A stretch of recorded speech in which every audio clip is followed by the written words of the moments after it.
So everybody probably wonders what I do on vacation. Sometimes it's built pens, sometimes it's fixed water systems. Today, for the next couple of days, I'll be working on fixing feeders.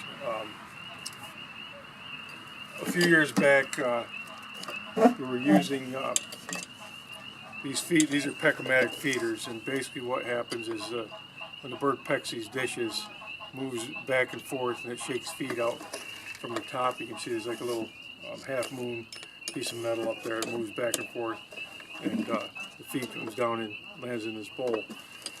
One of the problems with this type of feeder is if you're feeding pellets in it, and it rains, the pellets will get wet and they'll get mushed down into these feed dishes, which is a big problem because, especially with the number of birds we keep here, it would take hours of labor to clean these dishes. And when I say hours, I'm talking probably 25 hours to clean all the dishes in this facility if it rained. And so what we ended up doing a couple of years ago is we went to a pelleted extruded feed.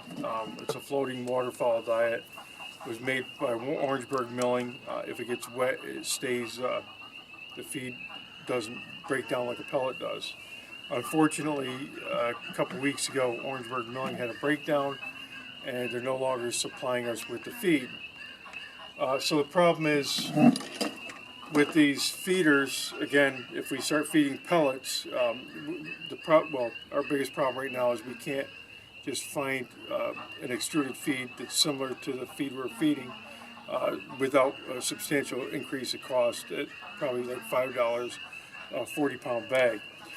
So therefore, we can't just switch back to pellets with this style feeder. So what I'm working on now is I'm working on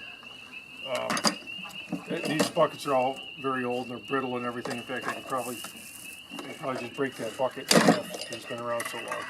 What I've been doing is I've been recutting these buckets to 3-inch hole saw, and I just put on a drill a hole in it.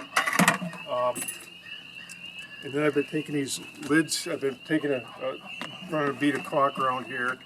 I started off doing it around the outside rim, but I found it's easier and it'd probably be better on the top. And then I put these are like barrel lids, plastic barrel lids, and I'm fastening it on the bottom of this bucket with screws after I put the caulk in there. So when the finished feeder is done, this is one of the inserts for the Pec-O-Matic feeders. It goes in here,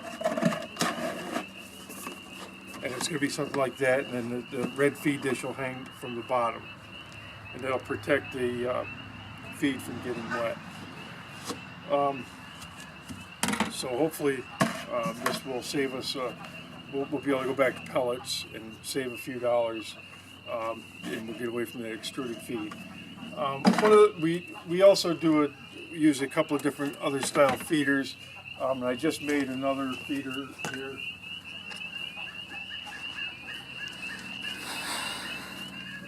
This is, a lot of people are probably familiar with this. The reason we use this style feeder is birds like ruddy ducks, some ducklings and stuff aren't really, they don't really eat out of these Pec-O-Matics really good. So we have this type of feeder for some of those ducks.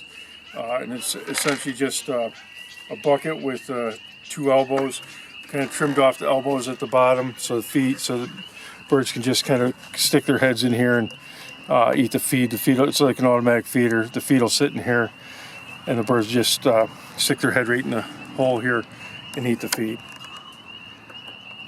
And we also caulked around the outside edge here just to provide some weatherproofing. And what we'll end up doing is we'll end up taking a lid without a hole in it, obviously, and probably putting it over the top. That'll protect it even more, and we'll put a little weight on top of it.